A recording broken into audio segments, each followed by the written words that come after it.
Excellente soirée à toutes et à tous, bienvenue sur RT France pour 1h30 d'émission. Comme chaque jour, du lundi au jeudi jusqu'à 21h30, place au décryptage des grands titres de l'actualité de la journée. Au sommaire de ce lundi 13 décembre, une 6e vague pour janvier, après la 5e à cause du variant Omicron d'après la PHP, des indicateurs épidémiques toujours en hausse, des services hospitaliers sous tension, alors que la campagne pour la 3e dose de vaccin anti-Covid bat son plein. L'épidémie de coronavirus continue de truster la une de l'actualité, d'où cette question. Toujours pas d'amélioration en 2022. On attend vos retours sur le compte Telegram d'RT France. Adversaires politiques mais partenaires européens, c'est la rhétorique cet après-midi d'Emmanuel Macron à Budapest. Le président français est en Hongrie où il s'entretient avec le Premier ministre nationaliste Viktor Orban, régulièrement pointé du doigt par Bruxelles sur la question de l'état de droit. Une visite qui intervient à 2 semaines du début de la présidence française au Conseil de l'Union européenne. En toile de fond, plusieurs dossiers qui fâchent comme la question migratoire ou encore des sujets de société.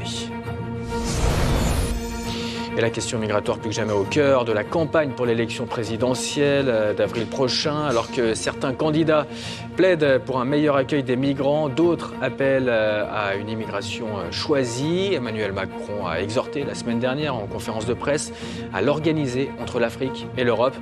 Dans la rubrique Qu'en pensent les Français ce soir, focus sur Béchira, tunisienne, qui vient d'obtenir sa carte de séjour pour 1 an.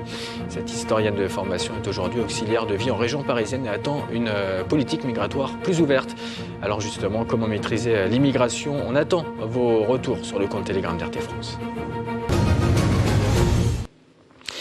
Une 6e vague de Covid-19 en janvier, c'est ce qu'a prédit ce matin Martin Hirsch, le directeur général de l'assistance publique Hôpitaux de Paris, la PHP, s'inquiète face à la propagation rapide du variant Omicron. La nouvelle souche est désormais présente dans 63 pays. Pour faire face, l'exécutif continue d'appeler à se faire vacciner. On retrouve justement tout de suite Nadège Abderrazak devant le centre de vaccination de la Porte de Versailles à Paris. Nadège, alors que la 5e vague bat son plein, Martin Hirsch annonce donc la 6e. Absolument, Martin Hirsch qui a fait part de ses craintes à l'approche des fêtes de fin d'année. Le directeur général de l'assistance de Paris, des hôpitaux de Paris, appelle les Français à la plus haute vigilance alors que la menace d'une 6e vague de contamination plane sur la France. On n'a pas dit un mot de la 6e vague avec Omicron qui va venir après en janvier.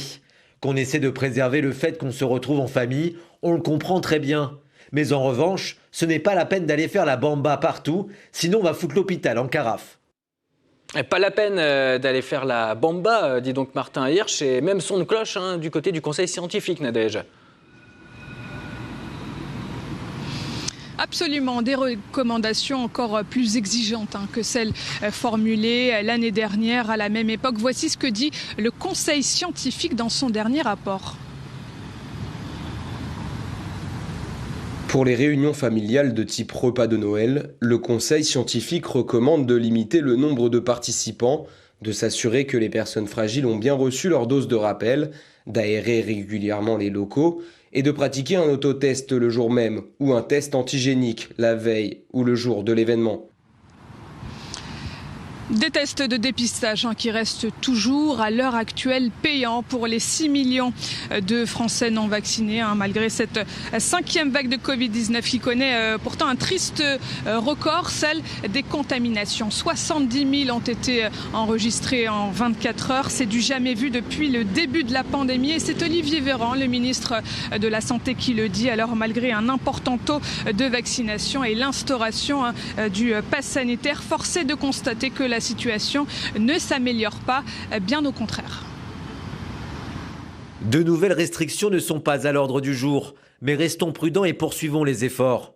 Si le pic de l'épidémie est suivi d'un plateau élevé de contamination et d'une pression sanitaire croissante, on se poserait à nouveau la question. Nous ne nous dirigeons pas vers un confinement, mais dire que cela n'arrivera jamais plus est impossible. Et pourquoi est-ce que c'est impossible pour le ministre de la Santé d'affirmer qu'il n'y aura jamais plus de confinement ? Bien Grégory, parce que ce variant Omicron menace justement d'une 6e vague de contamination, un variant qui serait beaucoup plus contagieux que le Delta mais moins dangereux. Méfiance tout de même, puisqu'au Royaume-Uni, au moins une personne est décédée de ce variant. Et Nadège, ce variant Omicron pourrait très prochainement prendre le dessus sur le Delta et devenir majoritaire à travers la planète, d'après l'Organisation mondiale de la santé. Oui, la crainte principale concerne celle sur l'efficacité du vaccin actuel contre ce variant. Alors d'après de nouvelles données publiées par l'Agence britannique de sécurité sanitaire, le niveau de protection offert par une 3e dose de vaccin contre ce variant Omicron serait 20% inférieur par rapport à celui offert par le Delta. Je vous propose justement d'écouter cette réaction des autorités britanniques. Ces premières estimations doivent être traitées avec prudence, mais elles indiquent que quelques mois après le 2e vaccin, le risque de contamination au variant Omicron est plus élevé que celui de la souche Delta. Les données suggèrent que ce risque est considérablement réduit après un vaccin de rappel. Les laboratoires Pfizer-BioNTech l'assurent malgré tout, une 3e dose de leur vaccin actuel protégerait contre le variant Omicron. Et pourtant, dans le même temps, ils ont annoncé aujourd'hui la sortie en mars prochain d'un vaccin plus efficace, plus adapté contre ce variant Omicron. Merci Nadège Abderrazak pour toutes ces précisions en direct du centre de vaccination de la Porte de Versailles à Paris. Merci également à Stéphane Puccini qui vous accompagne derrière la caméra. Alors, une 6e vague est-elle inévitable après les fêtes? Comment sortir de cette pandémie? Les vaccins sont-ils aussi efficaces face aux variants Omicron? On attend vos avis sur le compte Telegram d'RT France. Tout de suite, c'est le débat.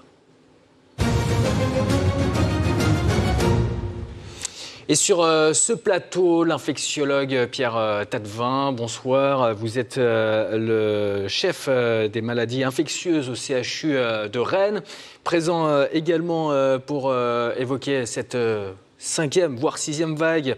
Arnaud Chiche, réanimateur, anesthésiste en direct d'Hénin Beaumont. Vous êtes le fondateur du collectif Santé en danger.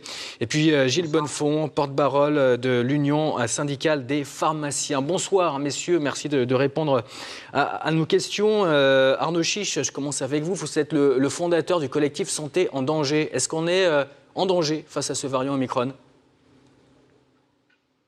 Je déteste faire l'annonciateur de mauvaises nouvelles, donc il faut pas.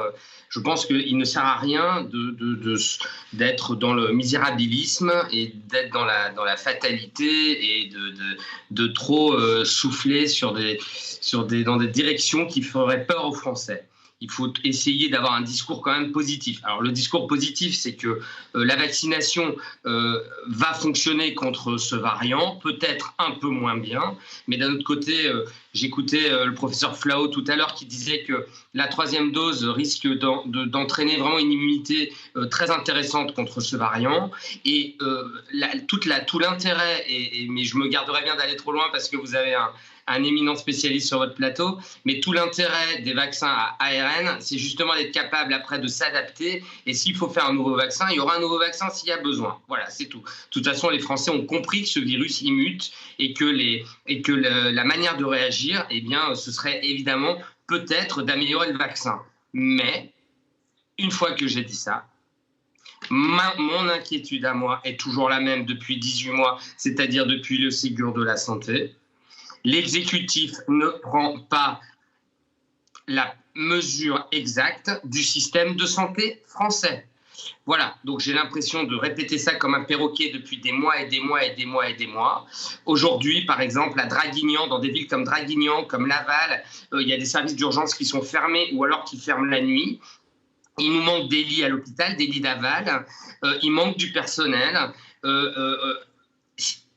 La vaccination est évidemment la mesure principale à encourager. Et ma foi, quand même, en France, le taux de vaccination, il est pas mal, il est insuffisant. Et dans le monde, on essaie de vacciner le plus de monde possible. Mais tous les pays du monde sont confrontés aussi à une insuffisance de leur système de santé. À un moment donné, les gens, il faut les soigner avec des infirmières, avec des lits, avec des médecins, avec de l'oxygène, avec des médicaments. Et mon angoisse, c'est qu'aujourd'hui, même avant le pic de la vague, même avant la 6e vague, on a déjà du mal à soigner tout le monde. On est déjà en plan blanc dans beaucoup d'hôpitaux en France.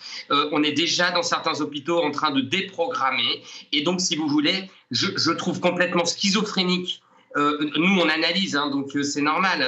Voilà, mais de la part de l'exécutif, je trouve schizophrénique d'informer les Français sur les vagues à venir et sur les pics possibles et sur les mesures à prendre pour Noël, sans annoncer aux Français qu'ils avaient pris conscience des insuffisances et de l'état d'épuisement et l'état des soignants de France, parce que malgré tout, on peut tourner le problème dans tous les sens. À un moment donné, il faut quand même être capable de soigner les gens, car même s'ils sont complètement vaccinés, on sait bien que des problèmes à l'hôpital. On se souvient également, hein, un lit sur 5 ferme à l'hôpital. Olivier Véran en avait parlé récemment. Pierre Tadevin, je me tourne vers vous. Cette 6e vague, on commence à en parler alors qu'on est simplement dans la 5e vague. Est-ce qu'on ne met pas un peu la charrue avant les bœufs du côté de la PHP ? Alors c'est vrai que la sémantique est un peu étonnante parce qu'on ne sait pas si ça va être une 6e vague ou si ça va juste être la continuité de ce qu'on vit actuellement. Mais ce qui est certain, c'est que le Omicron va prendre la place du Delta. Il l'a fait dans les autres pays et il va le faire en France aussi. Et on a entendu Arnaud Chiche qui parle d'un problème au niveau du système hospitalier au-delà de la pandémie. Est-ce que vous, au CHU de Rennes, vous vivez ça également ? Absolument, c'est un constat généralisé, c'est-à-dire que cette 5e vague arrive sur des systèmes de santé qui sont en tension, qui avaient déjà du mal à faire face. On parle beaucoup de tension, pourtant j'ai envie de rappeler quand même une étude, hein, je me permets de vous couper, on se souvient d'un rapport qui a fait grand bruit fin octobre de l'ATIH, l'Agence technique sur l'information sur l'hospitalisation. Selon l'étude, il y a eu seulement 2% de patients Covid en 2020 et 5% en réanimation. Donc une 6e vague vraiment, j'ai envie de dire ? Avant même cette vague de Covid, on avait déjà des problèmes parce qu'il y a des services d'urgence qui ont fermé, parce qu'il y a des manques de personnel dans certaines unités, notamment en réanimation. Donc c'est vrai qu'il faut revoir le dimensionnement de notre système de santé. C'est vraiment un constat partagé par tous sur le terrain. Alors, on revoit le dimensionnement de notre système de santé en passant par les pharmaciens. Je me tourne vers vous, Gilles Bonnefond. Les pharmaciens sont appelés à vacciner les dimanches. Vous avez dit récemment que vous alliez demander du renfort au ministre de la Santé, que vous ne pouviez pas vacciner sans prise de rendez-vous. Est-ce que vous avez été entendu, écouté par Olivier Véran ? Pour l'instant, le dossier est à l'étude. En fin de compte, ce qu'il faut comprendre, c'est que on vaccine en ville, les pharmaciens, 60% des injections Covid. Bon, déjà, c'est un travail énorme. On a fait 4 millions d'injections contre la grippe, 17% de plus que l'année dernière. Et surtout, on dépiste 3 millions de personnes par semaine. Autant dire que la pression est forte, en plus du travail normal de fond, de renouvellement des ordonnances et des épidémies liées à l'hiver. Donc, nous, bien évidemment, on a bien conscience du danger qui est devant nous. On se mobilise.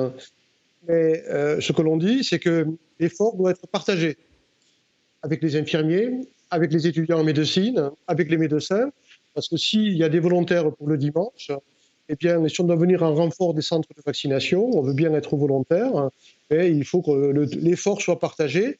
Et donc, pour qu'il soit partagé, on demande la possibilité de considérer la pharmacie comme un centre de vaccination, ce qui permet de régler un certain nombre de problèmes de recrutement et de recrutement dans des durées très courtes. Quand vous recrutez quelqu'un pour un dimanche matin, faire un contrat de travail, payer des charges sociales, et tout ça est trop compliqué.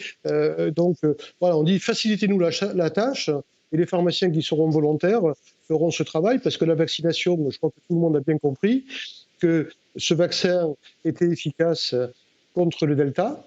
C'est le Delta qui circule aujourd'hui. Même si demain, il va être remplacé par l'Omicron, mais pour la fin de l'année, c'est le Delta qui peut faire des dégâts, donc il faut se vacciner.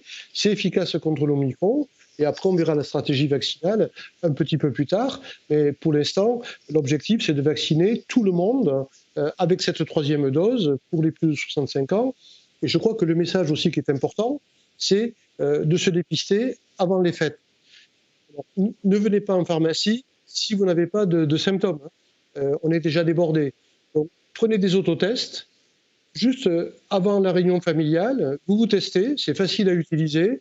Si c'est positif, c'est dommage, la réunion, vous devez être exclu de la réunion pour ne pas infecter tout le monde.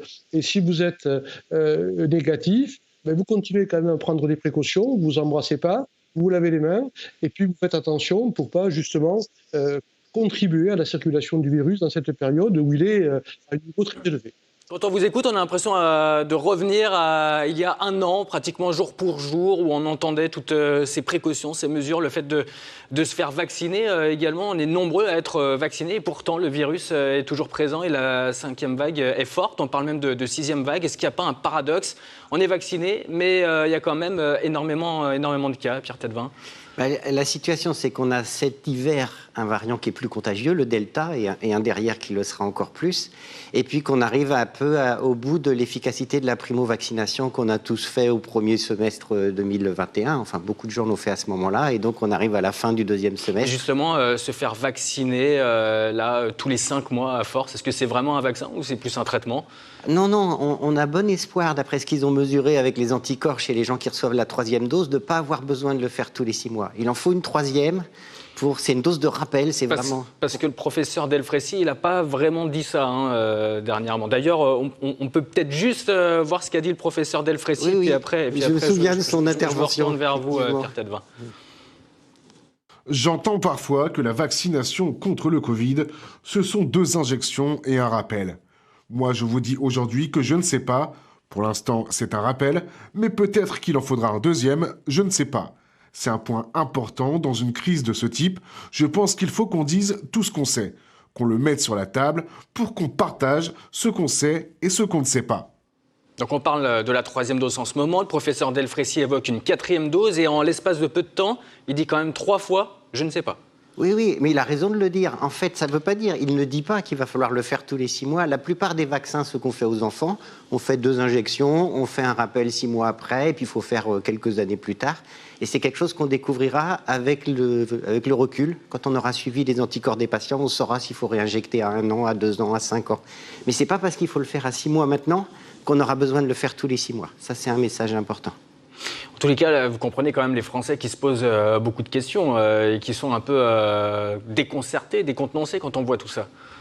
Oui, et surtout, c'est vrai que ce qui ne nous a pas aidé, c'est que le vaccin est sorti en urgence et que donc les schémas nécessaires n'étaient pas connus. On savait qu'il fallait en faire 2 pour avoir beaucoup d'anticorps, mais on ne savait pas, quand on a démarré, qu'il faudrait le refaire à 6 mois. Et ça aurait été beaucoup mieux accepté, probablement, si on avait dit aux gens, on commence avec 2 et dans 6 mois, on vous rappellera. Et on ne pouvait pas le dire parce qu'on ne le savait pas, et Jean-François Delfraissy le dit bien.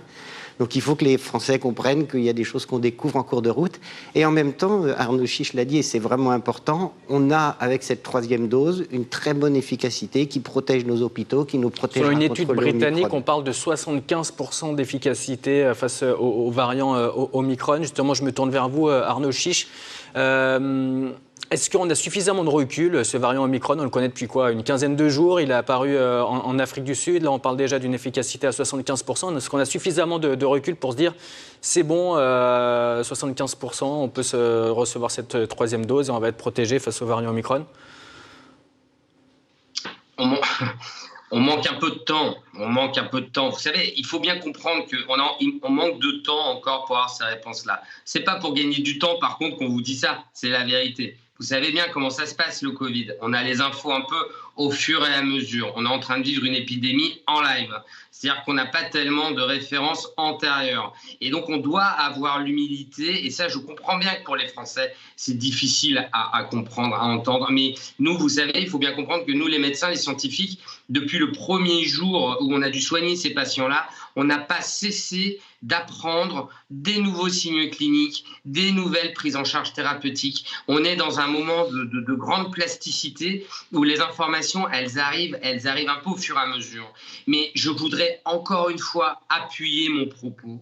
Je pense que c'est de la responsabilité de nous, justement, scientifiques, de dire aux tutelles et de dire à l'exécutif. Et je vois le professeur Tedevin, moi, j'ai besoin de gens comme vous, monsieur, pour appuyer le propos. Parce qu'en fait, je trouve vraiment, tant pis, je vais être vulgaire, dégueulasse de faire peur aux Français en leur parlant du prochain variant, en leur parlant des risques, en leur parlant des interrogations. Mais les tutelles aujourd'hui, elles ont une obligation, c'est de dire qu'elles vont faire un grand plan santé pour dire aux Français, on sait que votre santé sera garantie avec des soignants qui arrêteront d'être débordés. De la santé, les 19 milliards, c'est pas un grand plan? Eh bien, écoutez, monsieur, j'aurais tant aimé, mais il faut comprendre que depuis le Ségur de la santé, ça s'est même aggravé. Parce qu'en fait, ce qui a été fait a été mal fait. Je ne sais pas comment ils ont dépensé ces milliards-là, mais aujourd'hui, les résultats sont là. Il n'y a jamais eu autant de lits fermés en France. Il n'y a jamais eu autant de services d'urgence fermés. Il n'y a jamais eu autant de médecins qui quittent les hôpitaux. Demandez à M. Tadevin, dans les CHU, il manque des médecins partout. Donc, soit l'État a l'honnêteté de dire le Ségur est insuffisant, on en a pris conscience, on va faire mieux. Puis vous savez, on parle beaucoup de l'hôpital et des CHU, mais je vois mon collègue pharmacien, on peut transposer exactement la même réflexion pour la ville, pour tous les métiers de la ville. Interrogez les médecins généralistes aujourd'hui. Parfois, ils ont 30%, 40% de leur temps administratif.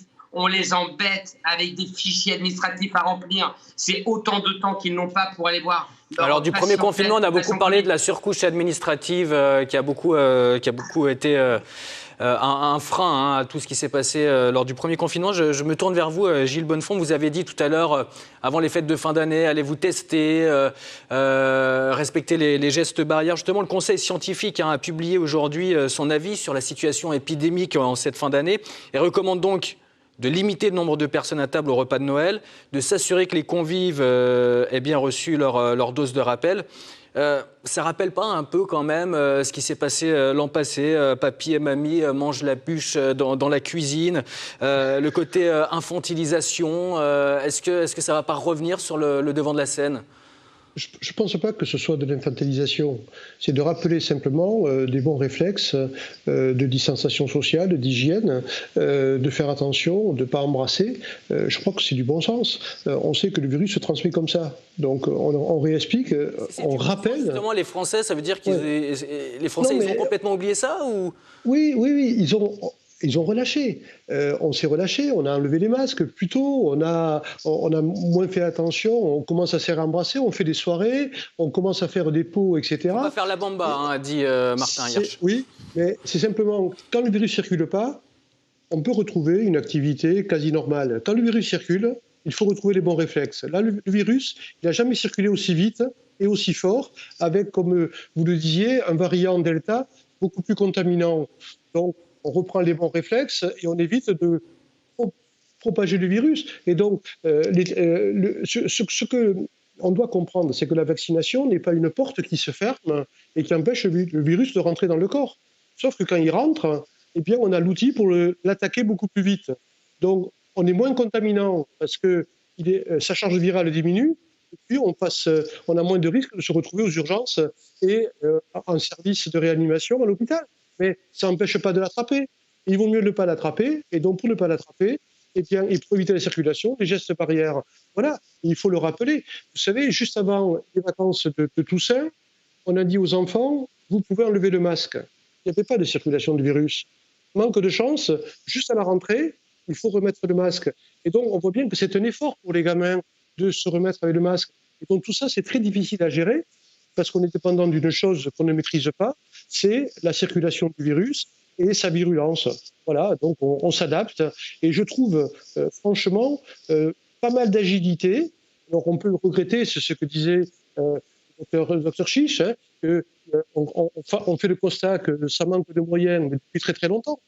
Sauf que là, on a 10 jours pour essayer de casser, de faire que le plateau redescende, parce qu'on se sera bien organisé entre nous, vaccinés, gestes barrières, distanciation sociale et pas qu'après les fêtes de Noël, eh bien, on ait des dépistages massifs, des positifs et une augmentation de séjours à l'hôpital au mois de janvier. Voilà, c'est ça l'enjeu. Visiblement, des restrictions sanitaires supplémentaires, il l'a dit Olivier Véran ce week-end dans les colonnes du Parisien.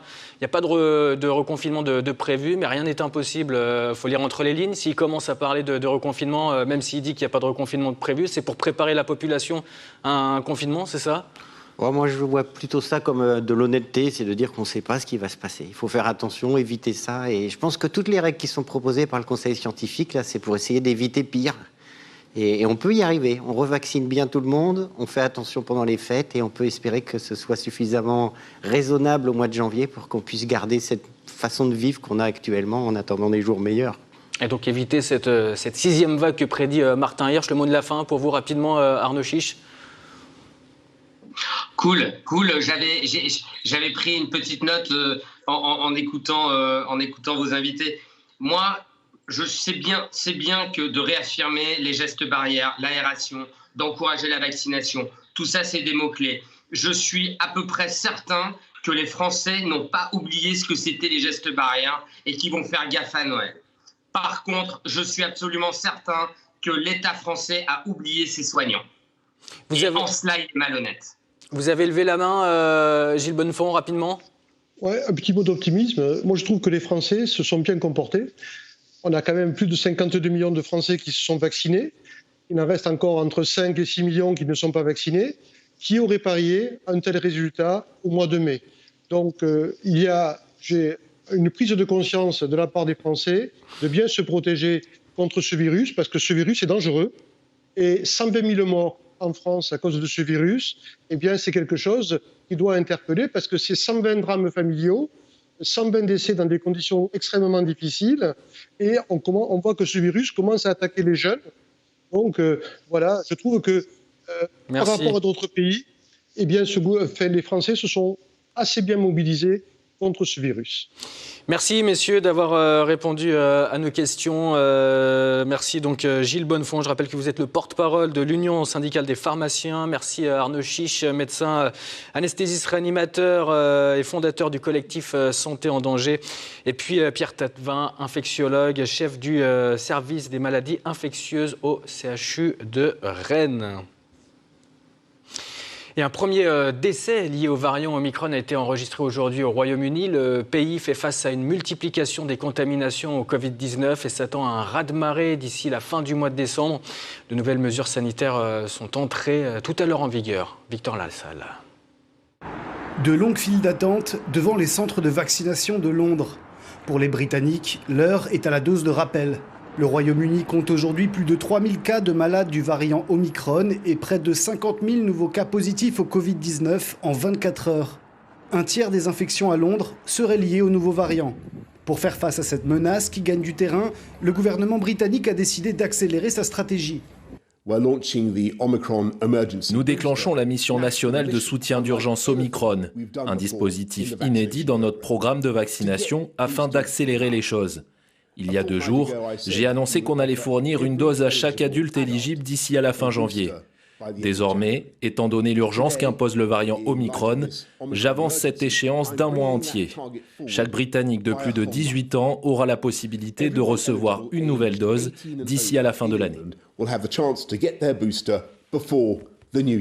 Depuis ce lundi, les Britanniques sont invités à favoriser le télétravail et à limiter leurs déplacements.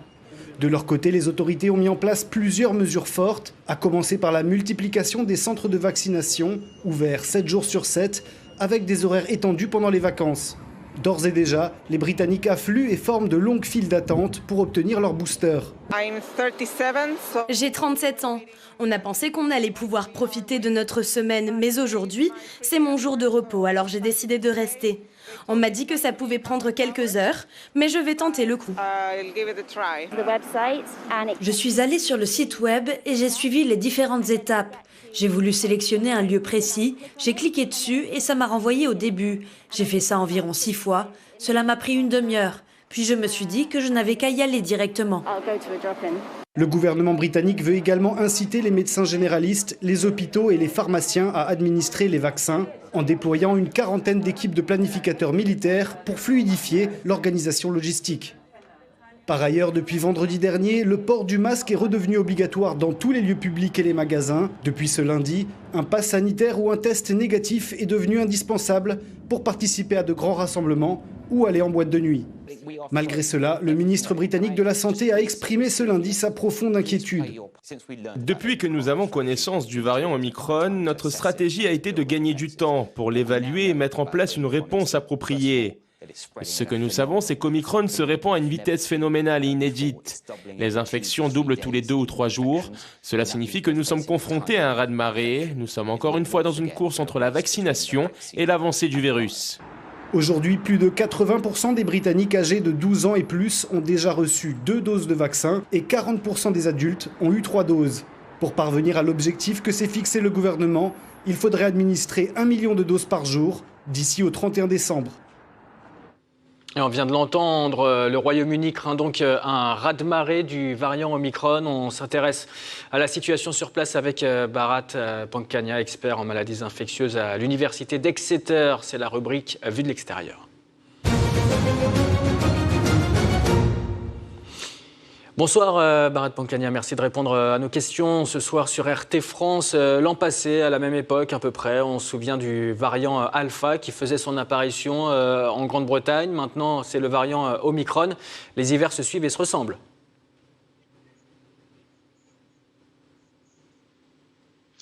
Yes, unfortunately. Oui, malheureusement, nous nous trouvons face à un variant extrêmement contagieux qui génère de nombreux cas dans un laps de temps très court. Il y a une augmentation très forte du nombre de malades sur une période très courte. Et nous avons déjà un décès suite à une contamination par le variant Omicron.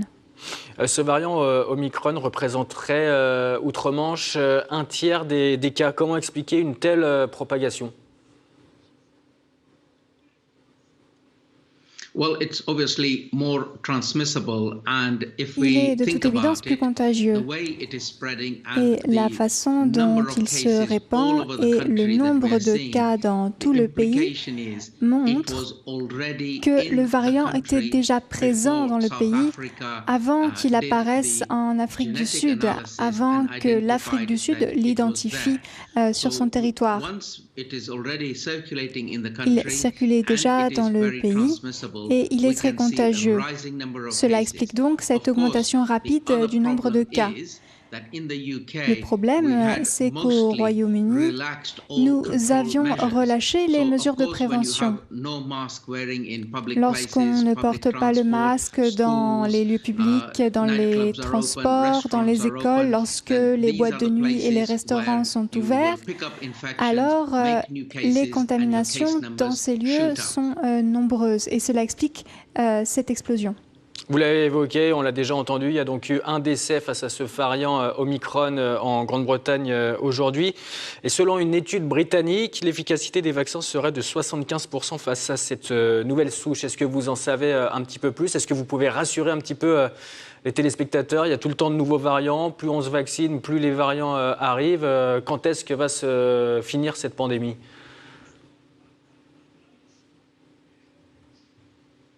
C'est une très bonne question.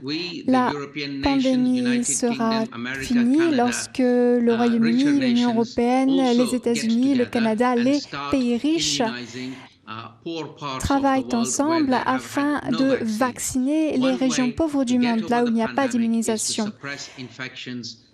Il faut empêcher la contamination partout pour sortir de l'épidémie. Et s'agissant de la question des anticorps, il faut regarder le bon côté des choses. Effectivement, le vaccin est efficace à 75%, c'est très bien.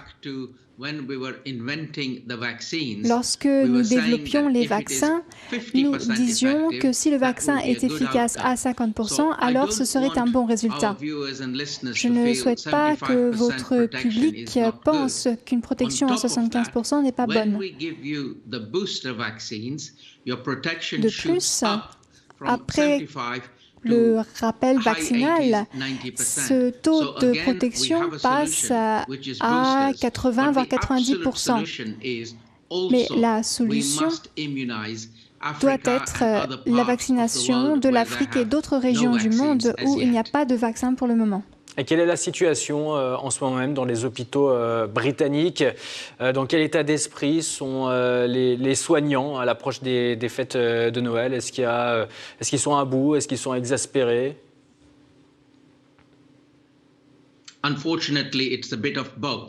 Un peu des deux, malheureusement. Ils sont absolument épuisés car la période hivernale est toujours très chargée.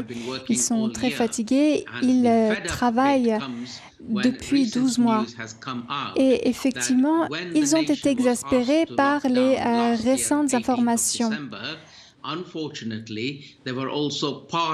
On a appris qu'alors qu'on demandait à tout le pays de se confiner, des membres haut placés du gouvernement, comme le ministère le bureau du Premier ministre et peut-être d'autres ministères, organisaient des fêtes.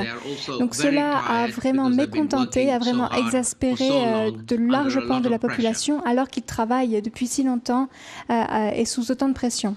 Justement, vous m'avez tendu la perche. Boris Johnson est accusé de ne pas respecter ses propres règles. Des photos allemandes participant à un quiz lors d'une fête de bureau, une vidéo qui a fuité. Comment est-ce que les Britanniques réagissent à tout cela, à l'exemplarité de la classe dirigeante? Faites ce que je dis, faites pas ce que je fais.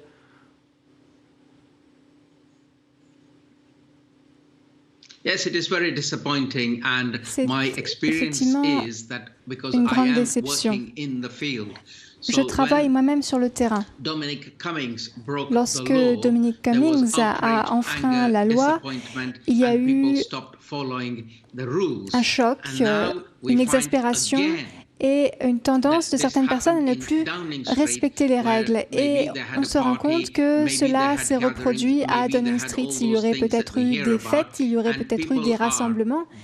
Et les gens sont très en colère. Les gens en ont plus qu'assez. Merci beaucoup, Bharat Pankhania, d'avoir répondu à nos questions. Je rappelle que vous êtes expert en maladies infectieuses à l'université d'Exeter, en Angleterre. Et aux États-Unis, le variant Omicron a été détecté dans une trentaine d'États. Plusieurs hôpitaux sont en difficulté. Des militaires y ont été appelés en renfort. On en parle tout de suite avec notre correspondant à Washington, Thomas Bonnet. Thomas, on craint une dégradation à vitesse grand V de la situation sanitaire outre-Atlantique avec cette nouvelle souche donc, du coronavirus. Oui, malgré le durcissement des conditions d'accès pour les voyageurs qui souhaitent se rendre aux États-Unis, eh bien, le variant Omicron a donc été détecté dans au moins 30 États du pays, notamment dans la ville de Washington, où 4 cas ont été détectés, tous chez des patients pleinement vaccinés. D'où cette question, est-ce que le vaccin est efficace contre ce variant Omicron? Écoutez la réponse de la directrice du Centre américain de lutte contre les maladies, c'était la semaine dernière. Bien que nous n'ayons pas toutes les réponses sur le variant Omicron, les premières données indiquent que le booster aide à renforcer la protection contre Omicron. Et nous devons nous rappeler que plus de 99% des cas dans ce pays sont encore dus au variant Delta, qui conduit à une augmentation des cas et des hospitalisations. La vaccination et la dose de rappel éviteront les hospitalisations et pourront sauver des vies. Alors en ce moment, aux États-Unis, on assiste à une hausse du nombre de contaminations qui est donc liée, vous l'avez entendu, plutôt au variant Delta qu'au variant Omicron. Des cas qui sont principalement concentrés dans le nord-est du pays. Et à l'échelle nationale, on a assisté à une augmentation de 43% des cas en l'espace de 2 semaines, selon les données du New York Times. Notez aussi que les États-Unis ont passé ce dimanche la barre symbolique des 800 000 morts liés au Covid-19. C'est un des pires bilans parmi les pays membres de l'OCDE. Et puis malgré la campagne de vaccination, eh bien, on peut noter qu'il y a eu plus de morts en 2021 du Covid-19 qu'en 2020. Et puis Thomas, l'agence américaine du médicament a dévoilé les premiers documents qui l'avaient conduit à valider le vaccin Pfizer. Oui, tout cela dans le cadre d'une procédure, dans le cadre de la loi américaine pour la liberté de l'information. Il y a un groupe, une organisation qui se présente comme luttant pour la transparence en matière de santé publique, qui a demandé justement à ce que la FDA libère les données qu'elle a en sa possession et qui avait conduit à la validation du vaccin Pfizer. Alors les premiers documents ont donc été diffusés. Il s'agit de données Pfizer en date de mois de février 2021, dans lesquelles on peut découvrir qu'il y a 42 000 cas de réaction au vaccin, des réactions qui provoquent des symptômes parfois légers mais parfois aussi très graves. 1223 ont été fatales selon les données de ce document, des données qui ont déjà été recensées par les autorités sanitaires américaines. Et alors il s'agit seulement des premiers documents puisque la FDA indique que l'intégralité de toutes les données liées au vaccin Pfizer, ça tient sur 451 000 pages et avec un rythme de publication de 500 pages par mois, ce qui est prévu dans le cadre de cette loi, et bien cela veut dire qu'on aura l'accès à toutes ces données seulement en 2096. Mais on n'est pas rendu. Merci beaucoup Thomas Bonnet pour toutes vos précisions en direct de Washington.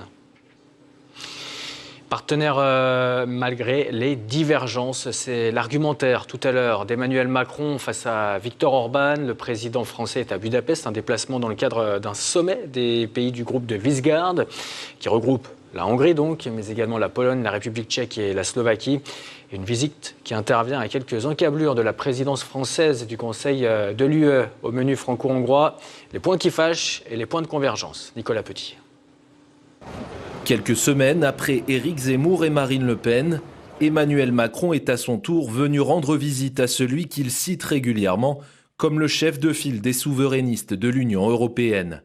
À cette occasion, le chef de l'État a tenu à rappeler sa vision des choses. Ma conception de notre Europe, c'est d'abord qu'elle repose sur, comme ça a été dit, un attachement à nos pays, mais une volonté aussi de se respecter et d'œuvrer ensemble. Nous avons des désaccords politiques qui sont connus, mais nous avons la volonté de travailler ensemble pour cette Europe et d'être des partenaires loyaux. Emmanuel Macron s'est abstenu d'évoquer les droits des LGBT+, une question à propos de laquelle Bruxelles critique régulièrement le Premier ministre hongrois. Dans la droite lignée des propos de son homologue, Viktor Orban a qualifié son pays et la France d'adversaires politiques, mais aussi de partenaires européens. Nous serons sûrement d'accord sur trois choses. La première est que nous aimons tous deux nos pays. La deuxième est que nous travaillons tous les deux à renforcer l'Europe. Et je pense que nous serons d'accord pour dire que l'Europe a besoin d'une autonomie stratégique. Viktor Orban est enclin à avancer au sujet du nucléaire ou de la défense européenne. Le message ne pouvait pas mieux tomber pour Emmanuel Macron, à moins de 3 semaines de la présidence de l'UE. Et pour évoquer cette visite d'Emmanuel Macron à Budapest, notre expert en relations internationales, Claude Blanche-Maison, bonsoir, merci d'être présent. Avec la Pologne, on sait que la Hongrie a adopté plusieurs lois contestées par Bruxelles, et comme Varsovie, Budapest conteste la primauté du droit européen sur le droit national. Les désaccords donc, entre le Premier ministre hongrois Viktor Orban et le président français Emmanuel Macron sont profonds. Est-ce qu'une entente est vraiment possible? Est-ce qu'il n'existe pas deux Europe différentes et deux points de vue opposés sur les valeurs de l'UE? Vous avez vu qu'Orban a adopté le vocabulaire de Macron en disant adversaire politique, mais partenaire à l'intérieur de l'Union. Et en effet, il y a souvent eu dans l'histoire de l'Union européenne des désaccords très importants entre les États membres. Dans les années 60, à l'époque de la Communauté européenne, la France ne voulait pas d'intégration politique et pratiquement tous les autres États membres voulaient une intégration politique plus poussée. Et puis, l'Union européenne continue de fonctionner. Chacun joue son rôle. Son rôle, la Commission applique les règles des traités, applique les règles de fonctionnement que lui fixe le Conseil. Le Parlement européen, généralement, rajoute une couche.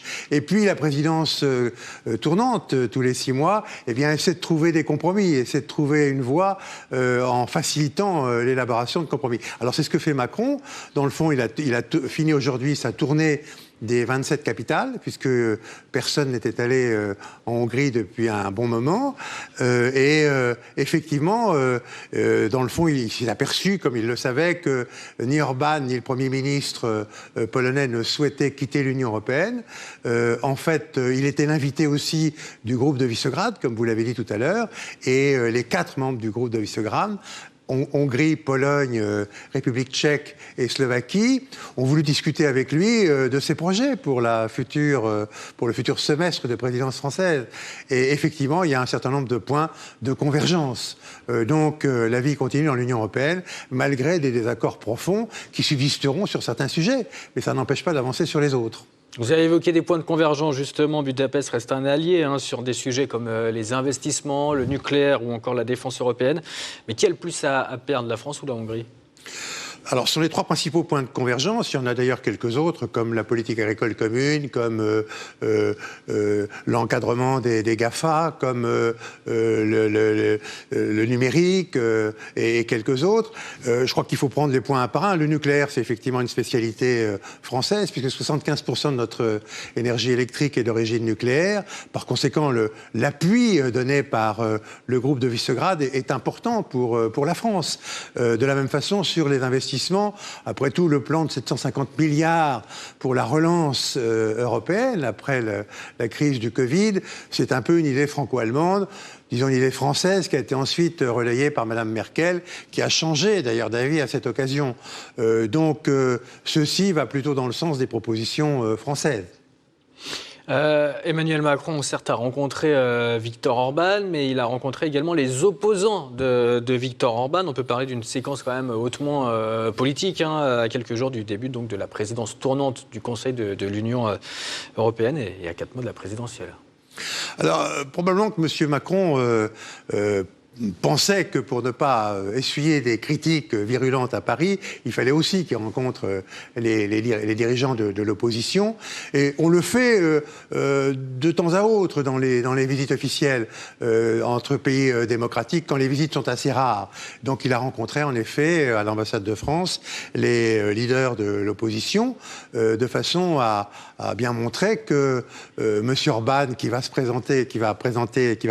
concourir pour les élections législatives au mois d'avril prochain, eh bien, a une opposition structurée et que, dans le fond, personne ne sait quel sera le résultat de cette élection.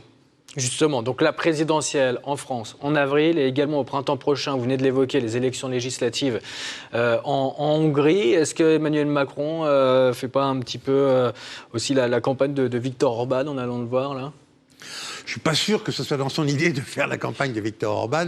Je pense que ce qu'il voulait surtout, c'était préparer la présidence française et un bon démarrage de la présidence française qui sera perturbée, en effet, par l'élection présidentielle en France et qui sera par conséquent assez courte, donc concentrée essentiellement sur les 3 premiers mois du semestre. Et pour cela, il avait besoin de l'appui qu'il a recueilli sur beaucoup de sujets du groupe de Visegrad, dont fait partie Viktor Orban.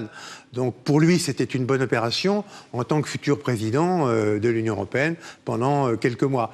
Je ne suis pas sûr que ça a un effet quelconque sur l'élection présidentielle en France, sauf que probablement que s'il ratait le début de sa présidence de l'Union européenne, eh bien les électeurs mettraient ça à son débit et ça lui serait aussi reproché. Merci Claude Blanche-Maison pour votre analyse. Je rappelle que vous êtes expert en relations internationales. Budapest, souvent pointé du doigt, on l'a dit, donc par Bruxelles, et Bruxelles où des réunions des ministres des Affaires étrangères se poursuivent au programme des discussions, l'Afghanistan, mais aussi et surtout la situation entre l'Ukraine et la Russie. Moscou accusé par l'Union européenne de vouloir envahir son pays voisin, ce que dément formellement le Kremlin. L'UE continue pourtant de menacer la Russie d'éventuelles sanctions auxquelles elle s'expose. Dans tous les cas, nous enverrons un signal clair. Toute agression contre l'Ukraine aura un coût élevé pour la Russie si cela se produisait. Mais maintenant, nous essayons de faire de notre mieux pour empêcher que cela se produise. Et la Pologne, de son côté, demande à l'Allemagne de ne pas ouvrir Nord Stream 2, le gazoduc qui achemine le gaz russe à l'Europe, le pipeline, nouveau moyen de pression des capitales occidentales en plein cœur des tensions au sujet du dossier ukrainien. Plus de précisions avec la correspondance en Russie de Maëlys Destry.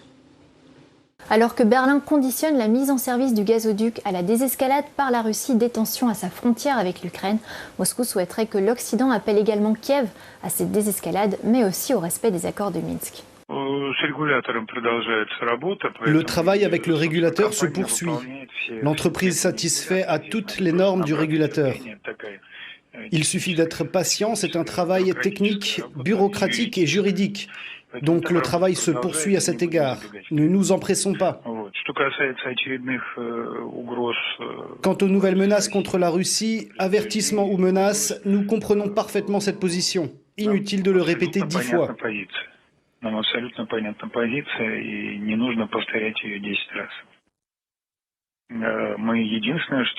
Nous voudrions seulement, bien sûr, que cette position soit équilibrée. De sorte que si nous parlons de la nécessité d'une désescalade en Ukraine, nous voudrions voir apparaître des appels à Kiev pour qu'il cesse les activités de provocation sur la ligne de contact.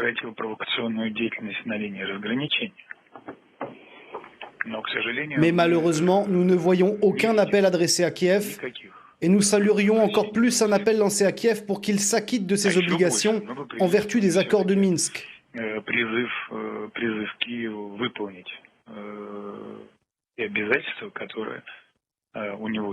Et encore plus, nous saluerions un appel qui serait adressé à Kiev pour lui dire qu'il n'y a pas d'alternative à un règlement pacifique de ce problème intérieur ukrainien et qu'il n'est possible de le régler qu'en instaurant un dialogue direct entre Kiev et les représentants des républiques autoproclamées.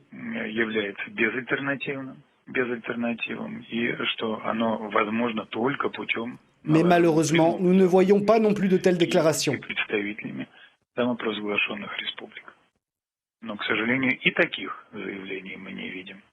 Depuis plusieurs jours, Nord Stream 2 se retrouve mêlé à la montée des tensions à la frontière russo-ukrainienne. Kiev, Washington et leurs alliés s'inquiètent de mouvements de troupes russes près de l'Ukraine. La Russie, elle, dément toute intention belliqueuse. Washington qui fait pression avec l'aide d'un accord conclu avec Berlin, selon lequel l'Allemagne adoptera des sanctions contre la Russie si celle-ci agresse l'Ukraine. Quoi qu'il en soit, la procédure de certification de Nord Stream 2 est suspendue depuis novembre par l'autorité allemande de régulation. Selon le ministère allemand des Affaires étrangères, Nord Stream 2 ne peut pas être certifié en l'état, car il n'est pas conforme à la réglementation de l'Union européenne en matière d'énergie. On vient de l'apprendre en Tunisie, le président Kais Saïed prolonge la suspension du Parlement jusqu'à de nouvelles élections en décembre 2022 et le chef de l'État tunisien annonce un référendum sur des réformes politiques en juillet 2022. En Afrique, toujours, la CEDEAO demande la tenue des élections en février au Mali. Les pays de l'organisation ouest-africaine se sont réunis en sommet à Abuja, au Nigeria. Ils ont de nouveau menacé de sanctions le gouvernement de transition malien si cette demande n'est pas respectée. De son côté, le président de la transition, Assimi Goïta, s'est engagé à fournir un calendrier électoral avant la fin du mois de janvier. Grâce Daya. Le gouvernement malien sous la menace de nouvelles sanctions. Ce dimanche, les dirigeants ouest-africains se sont réunis lors d'un sommet à Abuja, au Nigeria. Décision prise, le Mali doit à tout prix respecter son calendrier électoral. Les chefs d'État, après de longs échanges, ont décidé de maintenir la date du 27 février 2022 pour l'organisation des élections au Mali. Ils ont décidé de l'entrée en vigueur de sanctions additionnelles en janvier 2022 si les autorités n'honorent pas leur engagement initial. De son côté, le président de transition malien, le colonel Assimi Goïta, s'était pourtant engagé à soumettre un calendrier électoral avant fin janvier. Avant le sommet de la CEDEAO, il avait adressé un courrier en ce sens au président en exercice de l'organisation ouest-africaine, le chef d'État ghanéen, Nana Akufo-Addo. La République du Mali, par ma voix, s'engage à vous fournir au plus tard le 31 janvier 2022 un chronogramme détaillé qui pourrait être discuté durant une mission de la CEDEAO. Une initiative qui n'a pas convaincu la CEDEAO. Le 7 novembre dernier, des sanctions avaient été prises à l'encontre des dirigeants jugés responsables du retard pris dans le calendrier électoral. Gel d'avoirs financiers et interdiction de voyage au sein de l'espace ouest-africain pour environ 150 personnes. De nouvelles mesures de rétorsion pas encore annoncées pourraient donc être prises. Malgré la menace, le gouvernement de transition malien maintient sa volonté de report en invoquant l'insécurité persistante. Le 8 décembre dernier, 7 casques bleus ont été tués par un engin explosif dans le centre du pays. Ce samedi, après 2 jours de consultation, Assimi Goïta a annoncé le lancement des Assises nationales de la refondation, présentées comme un préalable et censé aboutir à de profondes réformes. Les Assises nationales de la refondation de l'État du Mali constitueront un moment privilégié d'examen collectif de conscience et de prospective, un événement précurseur du processus de renaissance de notre pays.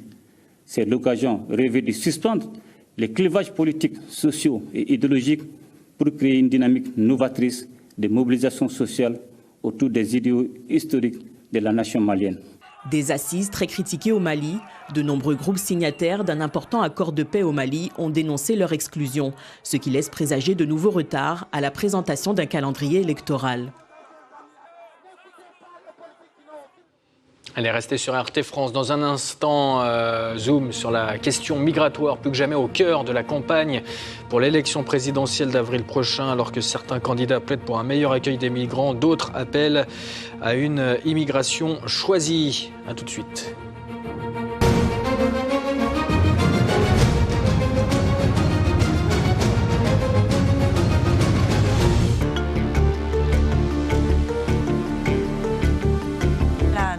Calédonie, où l'ultime référendum sur l'indépendance est maintenu au 12 décembre. Quel poids représentent aujourd'hui, Hamid Mokadem, les indépendantistes dans le paysage politique en Nouvelle-Calédonie? Il y a une progression du oui.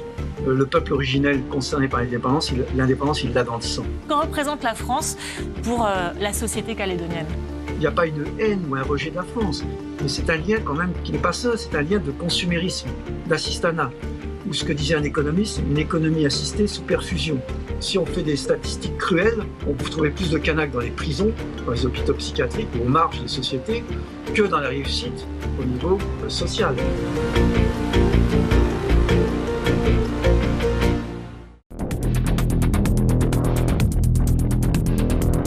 La hausse des prix du gaz et de l'électricité touche directement au moins 36 millions d'Européens. Pour la France, plus question de fermer 14 réacteurs pour réduire à 50% la part du nucléaire en 2035. L'Allemagne est dans une toute autre logique, devenue le hub du gaz russe en Europe. Elle s'oppose à la stratégie nucléaire de la France. L'UE est en crise. Tout cela, c'est le reflet, en fait, d'un conflit plus large, dont elle n'est que la proie et aujourd'hui la victime. Les Français ont découvert une réalité qu'ils n'avaient pas compris, ou plutôt qu'on ne leur avait pas expliqué.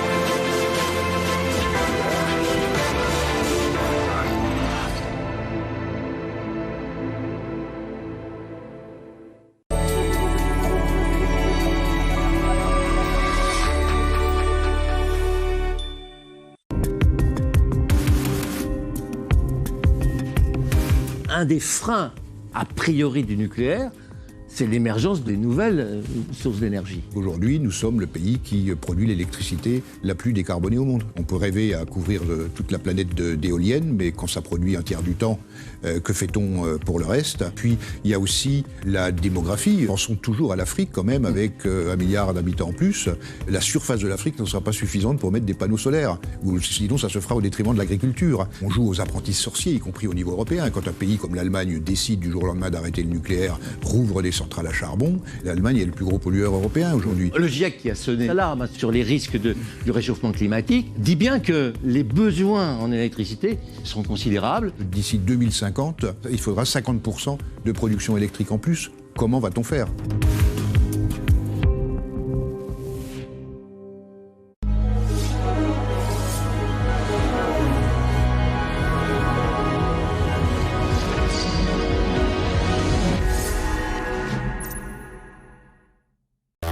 On vit tous les jours sans faire attention que tout en dépend.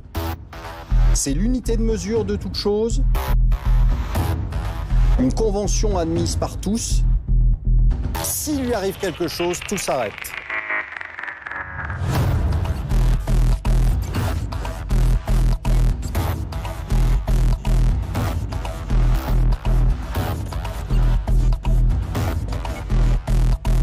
Vous conviendrez que c'est l'argent qui fait tourner le monde.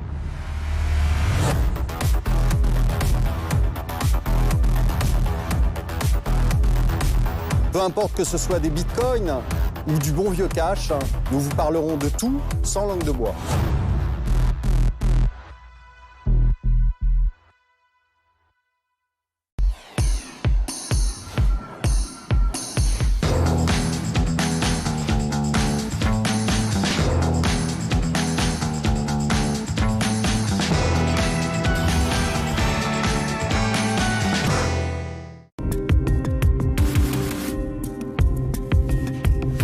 Il y a ces dérives plus classiques basées sur l'ésotérisme, mais il y a un autre terrain de jeu pour les gourous qu'on a découvert notamment avec la crise sanitaire, c'est Internet. On est moins sur des choses mystiques, moins religieuses, comme on pouvait l'avoir dans les années 70-80, que sur des phénomènes qui vont concerner la santé ou l'alimentation. Et la crise du Covid a renforcé cette nouvelle porte d'entrée dans les dérives sectaires, où les gourous vont plutôt parler de vaccination, plutôt parler d'alimentation, plutôt parler de guérison, au lieu d'aller directement sur un terrain qui sera un terrain religieux ou mystique. On retrouve par exemple dans les dernières manifestations anti-vaccins contre le Covid, certains éléments qui se rattachent à des mouvements à tendance sectaire qui historiquement sont opposés à toute vaccination.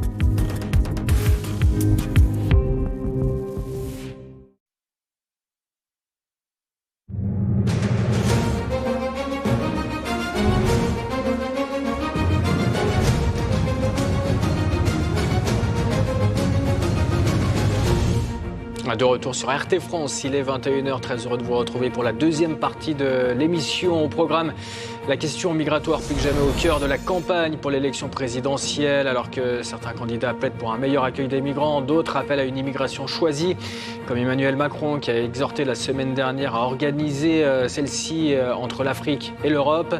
Dans la rubrique Qu'en pensent les Français, rencontre ce soir avec Béchira, tunisienne qui vient d'obtenir sa carte de séjour pour 1 an. Cette historienne de formation est aujourd'hui auxiliaire de vie en région parisienne et attend une politique migratoire plus ouverte.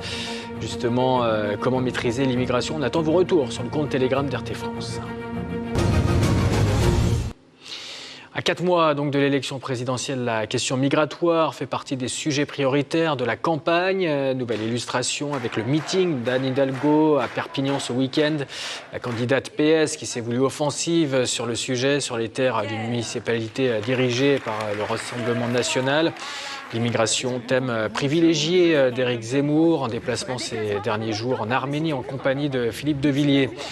Et ce, alors que Libération, ce week-end, a publié un article montrant que la France accueille moins de réfugiés et de demandeurs d'asile que ce n'est le cas dans certains voisins européens ou même au-delà. Explication en bref et en images.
L'immigration choisie, un vieux serpent de mer qui refait surface lors de cette campagne présidentielle. Vous voyez justement le témoignage de Béchira, arrivée en France en 2015 après avoir fui la Tunisie où elle était historienne.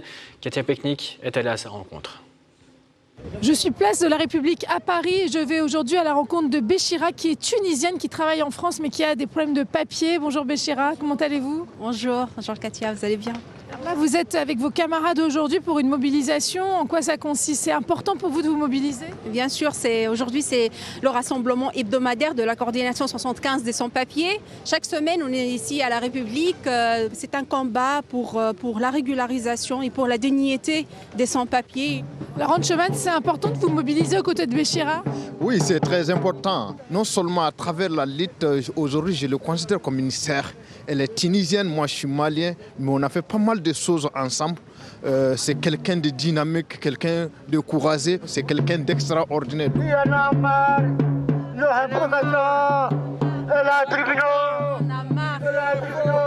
a marre. Alors Béchira, vous allez venir avec nous, vous allez nous raconter votre histoire? D'accord, ça marche. Béchira, racontez-moi, à quel moment êtes-vous venu en France? Je suis venue en France en juillet 2015. C'était pour un stage comme étudiante. J'étais doctorante en Tunisie en histoire. Je préparais une thèse, disons visa touristique, mais pour études. Et qu'est-ce qui vous a donné envie de rester? En 2011, quand il y a eu entre guillemets le printemps arabe, on disait voilà, finalement on aura du travail, finalement beaucoup de choses vont changer. On a senti que la révolution elle était volée de nos mains. Il y avait une très grande déception. Quand j'avais la possibilité de venir ici dans le cadre des études, je me suis dit moi je vais changer de cadre. Et est-ce que vous avez connu des désillusions par rapport à ce que vous imaginez de la France? Le problème c'était par rapport à la situation administrative. Pour résumer, je suis restée 6 ans. Comme on dit en France, sans papier. Sans papier, c'est-à-dire sans document. D'abord, ça nous met sous une pression psychologique. Tout le temps, on se sent menacé. Tout le temps, on est comme si on a commis un crime, vous voyez. La deuxième chose, c'est qu'on se bat chaque jour pour être régularisé. Par exemple, pour moi, c'était un combat de 6 ans. Pour d'autres camarades, un combat de 10 ans. Parce qu'il faut remplir un certain nombre de critères pour être régularisé. C'est un combat en fait juridique, un combat aussi pour avoir un travail, un combat pour vivre dignement aussi, pour avoir un logement. C'était le commencement de la traversée du désert pour moi. Dans votre situation, Béchira, comment on fait pour trouver un logement, trouver un travail, parce qu'il faut des papiers pour ça? Au début, j'avais une amie de la faculté qui habitait Montreuil. C'était pas le pur hasard, vous voyez. On a essayé de créer un réseau de gens autour de nous à qui je peux aider, à qui je peux proposer mes services par exemple.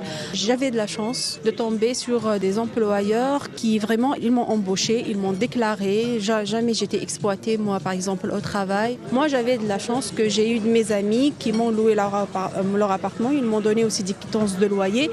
J'avais pas ce problème de ce côté-là, mais à certains moments j'ai perdu ce logement suite à la crise sanitaire parce qu'il n'y avait pas assez de travail pour moi, vous voyez. Maintenant, je suis au 13e, dans un foyer aux femmes. Pour être régularisé comme salarié, il y a un certain nombre de métiers qu'on peut exercer. Bâtiment, restauration, aide à domicile, ménage, nettoyage.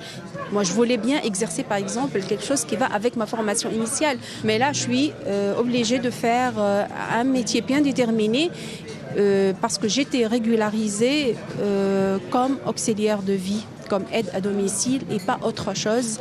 Et pour renouveler mon titre de séjour qui est de 1 an, je dois rester dans le même métier. Et comme salarié, on précise bien employé à domicile. 1 an, on est toujours sous la pression parce qu'il faut prendre un nouveau rendez-vous pour déposer un nouveau dossier, avoir un récépissé, attendre le renouvellement. On ne sait pas qu'est-ce que ça va passer par la suite. Il y a toujours cette attente. Béchira, ça doit être difficile de poursuivre, de tenir dans ces moments-là. Comment vous en sortez ? Exactement, c'est très difficile, mais on peut tirer la force parfois de la lutte, du combat. J'ai participé à la marche des sans-papiers. Là, vous voyez la marche des sans-papiers en 2020. On est arrivé le 17 octobre à Paris. On était 60 000 sur les rues de Paris. Parce qu'il y avait, par rapport à la crise sanitaire, en Espagne et en Italie, il y avait régularisation des sans-papiers. En France, il n'y avait rien. Du coup, les sans-papiers sont sortis pour dire régularisez-nous, c'est une crise, c'est comme une guerre. Béchira, c'est la campagne présidentielle qui s'annonce, on parle beaucoup d'immigration, ça vous inspire quoi ? Il ne faut pas avoir la mémoire courte. Qu'ils étaient aux premières lignes pendant cette crise sanitaire. Qui étaient les gens qui travaillaient dans le nettoyage, les caissiers, les éboueurs, les livreurs. Les migrants, ça apporte beaucoup de choses en France, soit économiquement, culturellement. Beaucoup de migrants ont des familles, ont des enfants qui vont à l'école. Beaucoup de migrants travaillent, c'est des travailleurs. Je crois qu'on doit rectifier ces propos parce que les discours sont pas vraiment forcément la réalité des choses. Et pour évoquer l'immigration choisie sur ce plateau, Anthony Gratakos, bonsoir. Vous êtes le secrétaire général de la gauche républicaine et socialiste. Comment est-ce que vous réagissez aux propos de Béchira ? Évidemment, c'est insupportable, les difficultés qui sont faites à cette jeune femme. Et je crois, oui, qu'il faut faciliter quand il y a une immigration qui se passe bien, une intégration qui se fait correctement dans la société, dans la vie professionnelle. Il faut faciliter l'accès à des papiers à ces personnes-là. Et comment faciliter l'accès aux papiers à ces personnes-là ? Comment établir peut-être des quotas, comme ce qui se passe au Canada, en Grande-Bretagne, aux États-Unis ? Alors, immigration choisie, quotas, bon, c'est vrai que pour un certain nombre de personnes, c'est un gros mot, et pourtant, ce sont des débats qui ont traversé toutes les familles politiques et depuis très longtemps. Moi, je crois qu'il faut avoir un rapport laïque et dépassionné à l'immigration et quasiment une approche scientifique de la question. Il faut voir que derrière ces situations, ces départs, ces exils, il y a toujours des drames et des difficultés. Pour autant, il faut qu'on ait en France une méthode d'accueil et d'intégration qui soit adaptée, et ce n'est pas le cas aujourd'hui. Clairement. Ce n'est pas le cas parce que, d'une façon générale et sur tous les sujets, l'État a déserté ses missions régaliennes. Donc, il faut d'abord qu'on réfléchisse aux critères d'accueil que l'on souhaite mettre en place. Il faut qu'on ait un débat ouvert. Il faut les professions qui nous intéressent, les catégories de population qu'on peut accueillir dans des conditions convenables et combien on peut en accueillir. Moi, j'ai pas peur d'avoir le débat sur le chiffre. Par exemple, on parle d'un manque de main-d'œuvre actuellement, que ce soit dans les restaurants ou dans le BTP. Est-ce qu'une immigration choisie là-dessus pourrait être... Oui, mais alors, l'immigration choisie pour maintenir la pression sur les salaires, non. Parce que clairement, aujourd'hui, vu le nombre de chômeurs qu'on a en France, est-ce qu'on a besoin d'aller chercher de la main-d'œuvre à l'étranger ? Non.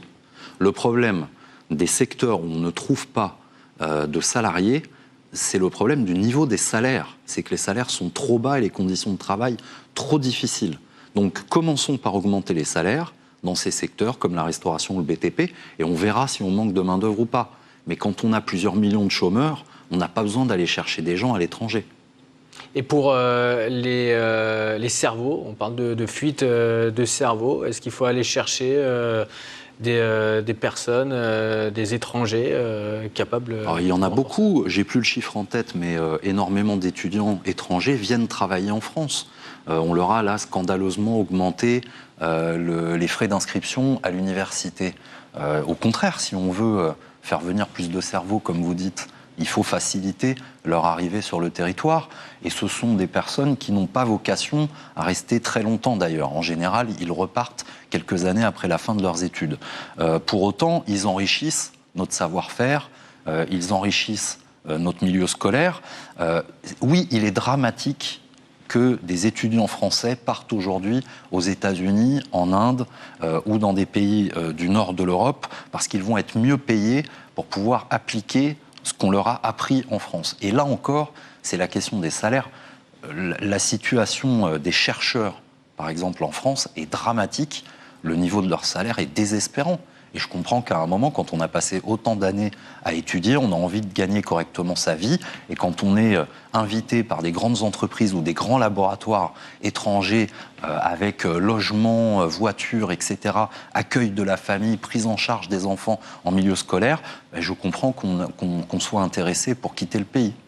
Anthony Gratakos, Didier Lesky, le directeur général de l'Office français de l'immigration et de l'intégration, a estimé avant-hier dans Marianne, je cite, que nous sommes dans une impasse. Alors évidemment, il évoque le naufrage qui s'est passé dans la Manche, mais il y a aussi la situation à la frontière entre la Pologne et la Biélorussie, il y a aussi la Grèce qui a inauguré des nouveaux campements de migrants. Comment lutter efficacement contre le sentiment d'insécurité des Français ?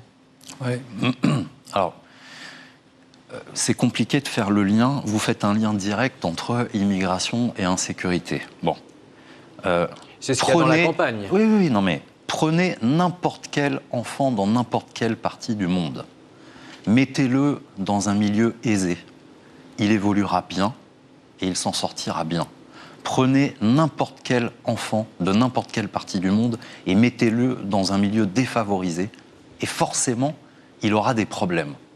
Donc, alors, évidemment, on va dire, vous êtes de gauche, vous ramenez tout à la question sociale, mais c'est quand même extrêmement important.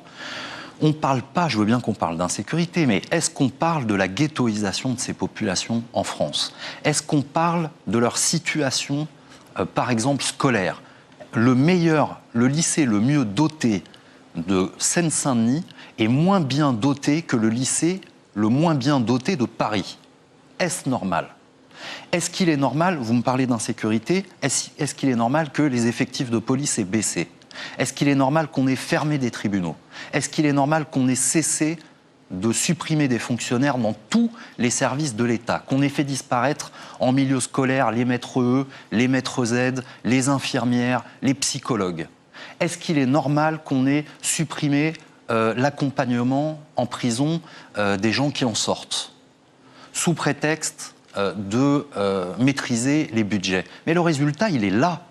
Le résultat, il est que les Français, ils ont un sentiment d'insécurité parce que l'insécurité, elle existe et elle n'est pas liée à l'immigration. Elle est liée au fait que l'État a totalement déserté ce qui est sa responsabilité. Assurer la sécurité des Français au quotidien. Et c'est pas en achetant des caméras de vidéosurveillance ou en armant les policiers municipaux qu'on va régler le problème. Il faut de l'humain sur le terrain. Il faut des policiers formés. J'ai rencontré, il y a 15 jours, à Melun, les syndicats de police qui manifestaient devant la direction départementale de la sécurité publique. Je leur ai posé la question de l'armement des policiers municipaux.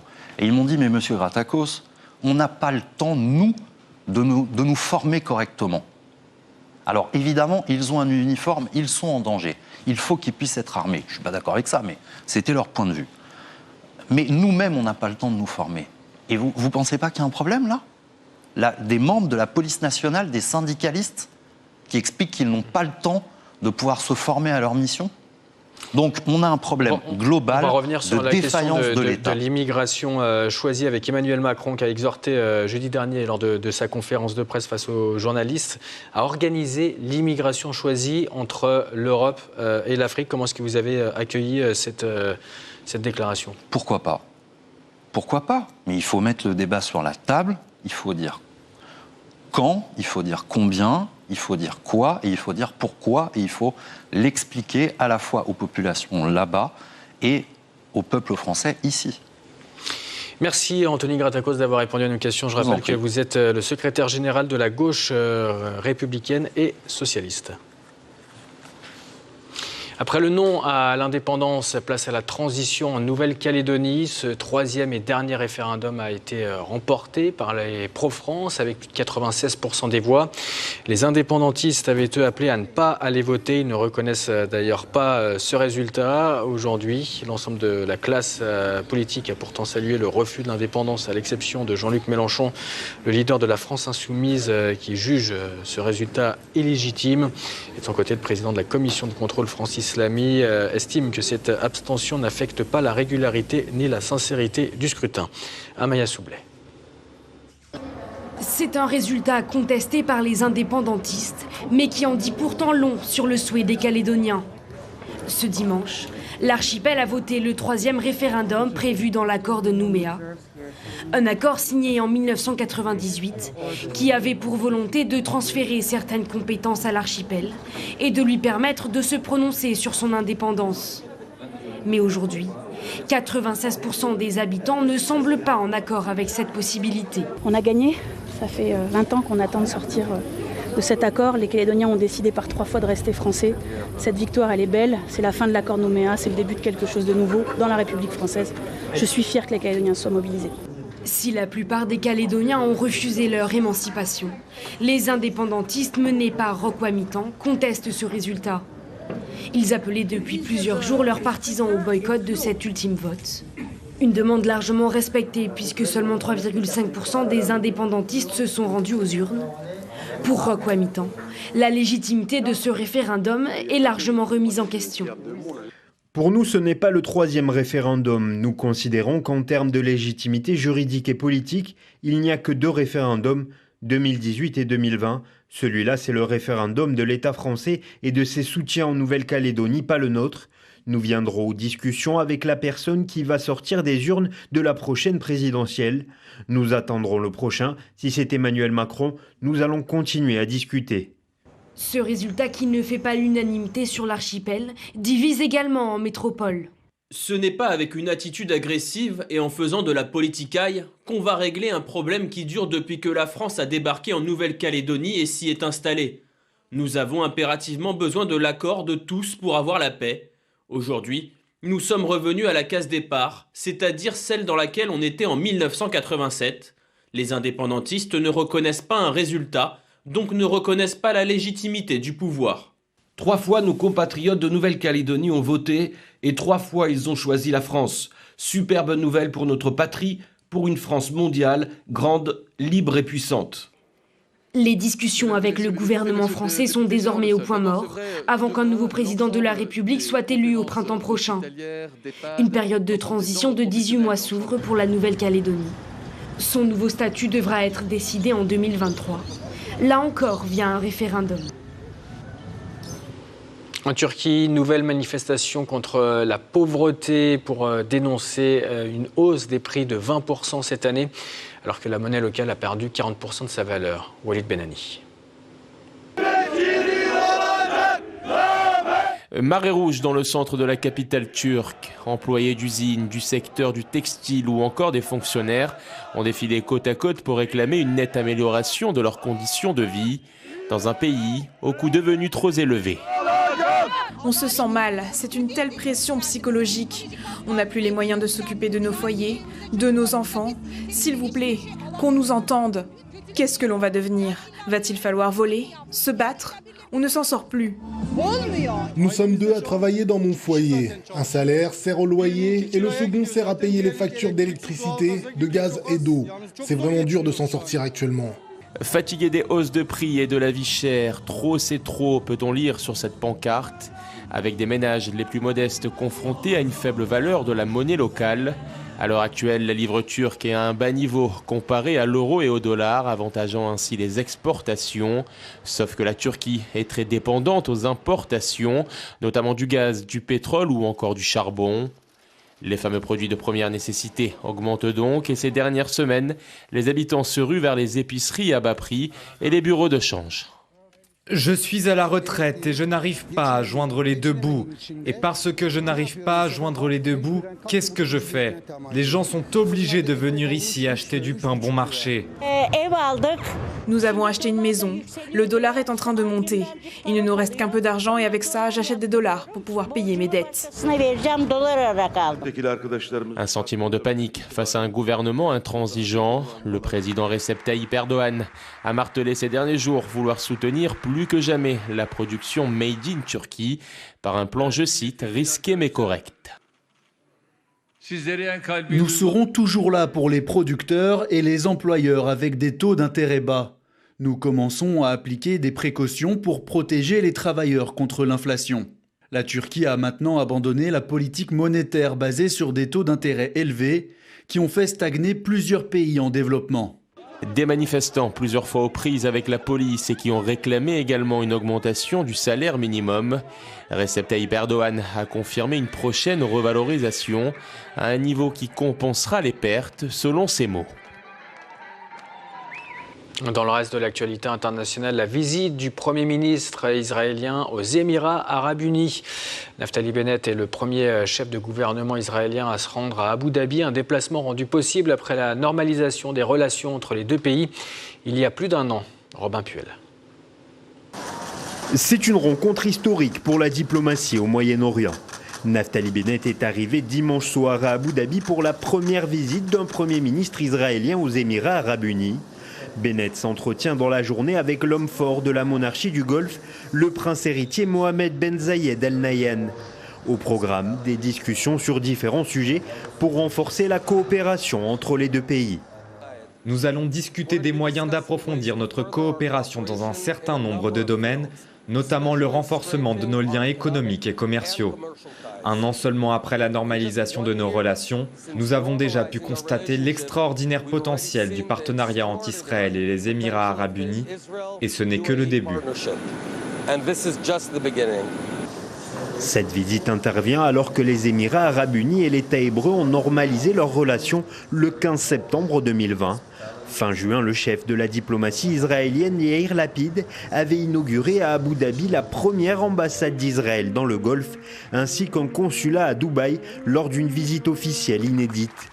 Le réchauffement des relations a été initié par les accords d'Abraham, une stratégie défendue par l'ancien président américain Donald Trump.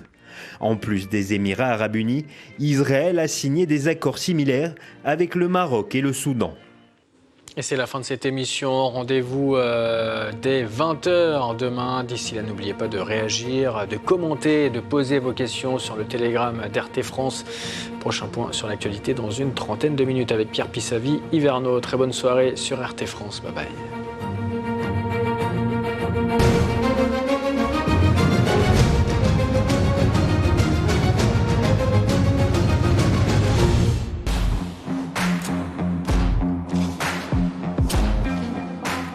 Chacun prétend détenir la vérité. Trop souvent, il ne s'agit que de spéculation.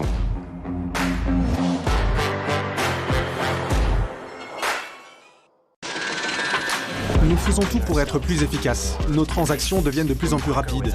Désormais, nous pouvons effectuer des paiements mobiles, mais tous ces avantages ont un coût. Les risques de plus en plus élevés en matière de cybersécurité. N'importe quelle machine peut être piratée. C'est une extension du crime traditionnel.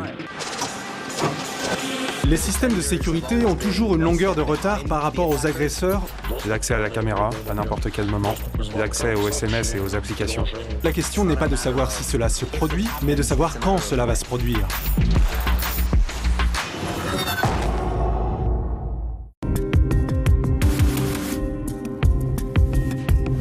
Un des freins, a priori, du nucléaire, c'est l'émergence des nouvelles sources d'énergie. Aujourd'hui, nous sommes le pays qui produit l'électricité la plus décarbonée au monde. On peut rêver à couvrir toute la planète d'éoliennes, mais quand ça produit un tiers du temps, que fait-on pour le reste? Puis, il y a aussi la démographie. Pensons toujours à l'Afrique quand même, avec 1 milliard d'habitants en plus. La surface de l'Afrique ne sera pas suffisante pour mettre des panneaux solaires. Ou sinon, ça se fera au détriment de l'agriculture. On joue aux apprentis sorciers, y compris au niveau européen. Quand un pays comme l'Allemagne décide du jour au lendemain d'arrêter le nucléaire, rouvre des centrales à charbon, l'Allemagne est le plus gros pollueur européen aujourd'hui. Le GIEC qui a sonné l'alarme sur les risques du réchauffement climatique dit bien que les besoins en électricité sont considérables. D'ici 2050, il faudra 50% de production électrique en plus. Comment va-t-on faire ?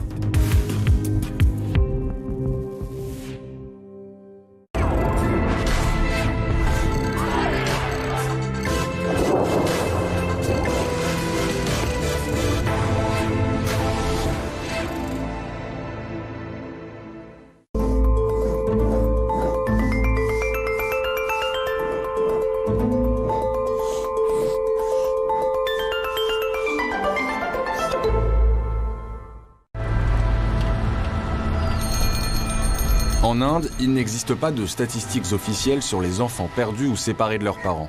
Selon certaines informations, un enfant disparaît toutes les 8 minutes dans le pays. Cet enfant est avec vous? Où allez-vous? Elle est avec toi? Et lui? Il est aussi avec toi? Il vous accompagne? Je ne sais pas. Je connais pas son nom. Selon la Commission nationale des droits de l'homme, 44 000 mineurs disparaissent chaque année. La police déclare qu'ils sont 88 000 enfants. Le Fonds des Nations Unies pour l'enfance qualifie cette situation de génocide et donne le chiffre de 12 millions d'enfants.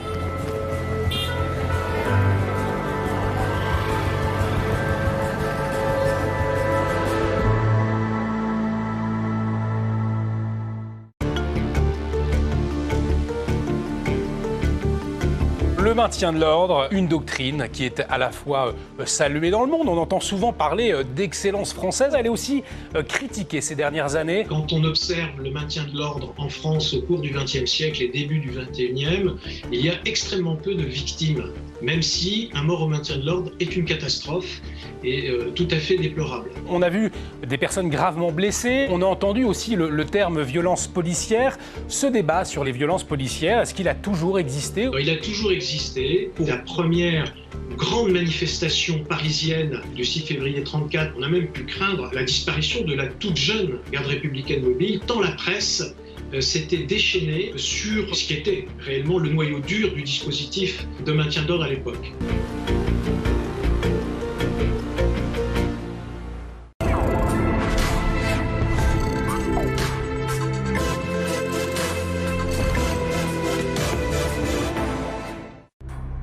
Chaque jour en politique, des milliers de parties d'échecs sont jouées, mais les règles ne sont pas toujours respectées. Les couleurs changent de camp. Les pions prennent la place des rois. De fines stratégies peuvent porter des résultats inattendus. Et même un coup décisif ne fait que repousser la victoire. Je suis Oleg Schomer et chaque semaine dans l'échiquier mondial, nous analyserons les coups les plus complexes du jeu politique international.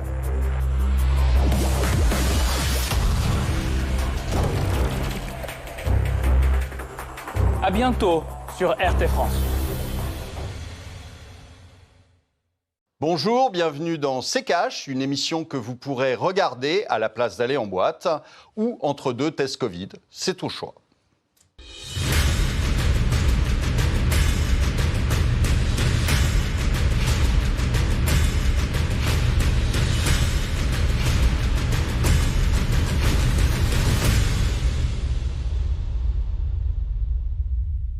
Bonjour à tous et bienvenue dans C'est Cash. Cette semaine, on va passer en revue l'actualité économique. Au sommaire, donc, le variant Omicron et les nouveaux risques que ce variant fait peser sur notre économie. On parlera aussi du nouveau credo de Bercy après le quoi qu'il en coûte. Place au quoi qu'il arrive. On ira jeter un œil au commerce extérieur français qui bat de l'aile. Et puis enfin, direction la Chine avec les géants de l'immobilier, toujours en difficulté. Pour évoquer tous ces sujets, Olivier Delamarche, évidemment. Bonjour Olivier. Bonjour Estelle, bonjour Pierre. Face à vous, Pierre Bentatar. Bonjour, vous êtes maître de conférence à l'université Aix-Marseille. Bonjour et bienvenue dans C'est Cash. Bonjour. On va démarrer avec la crise sanitaire qui s'éternise. L'arrivée du variant Omicron et les contaminations qui repartent à la hausse font peser un risque sur certains secteurs économiques. Tous les détails avec le tiroir cash d'Antoine Vassas.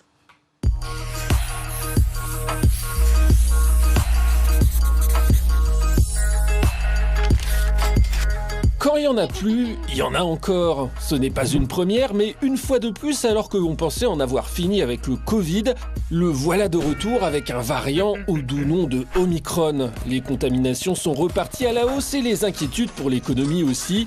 Sur les marchés d'abord, dans l'attente de savoir quelles seraient les conséquences de ce nouveau variant, les marchés européens ont tous plongé. Le CAC 40 a par exemple chuté de 4,75% le 26 novembre, sa plus forte baisse depuis mars 2020, avant finalement d'être rassuré par une accélération de la vaccination enclenchée par les États.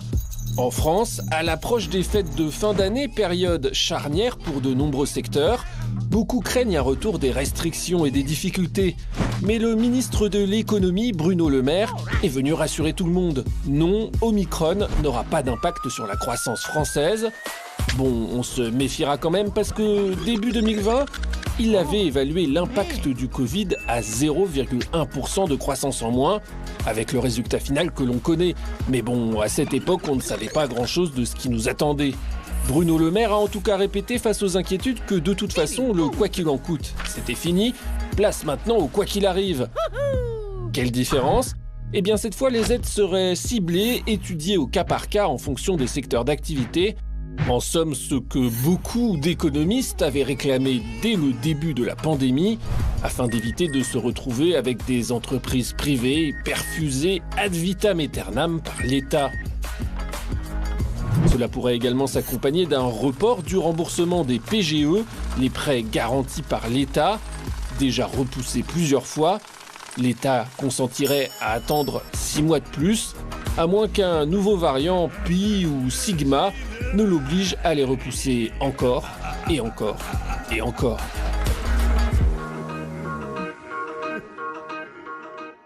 Olivier, je vous entendais rire pendant le tiroir cash. Eh bien, vous entendiez bien. Parce que je pense que le problème, c'est pas Omicron, c'est au Macron, le problème, plutôt. Parce que c'est la gestion de ce virus, c'est pas autre chose. Aujourd'hui, il n'y a aucune preuve que le Omicron en question soit létal. Il n'y a pas de mort du variant Omicron. C'est un fait, c'est pas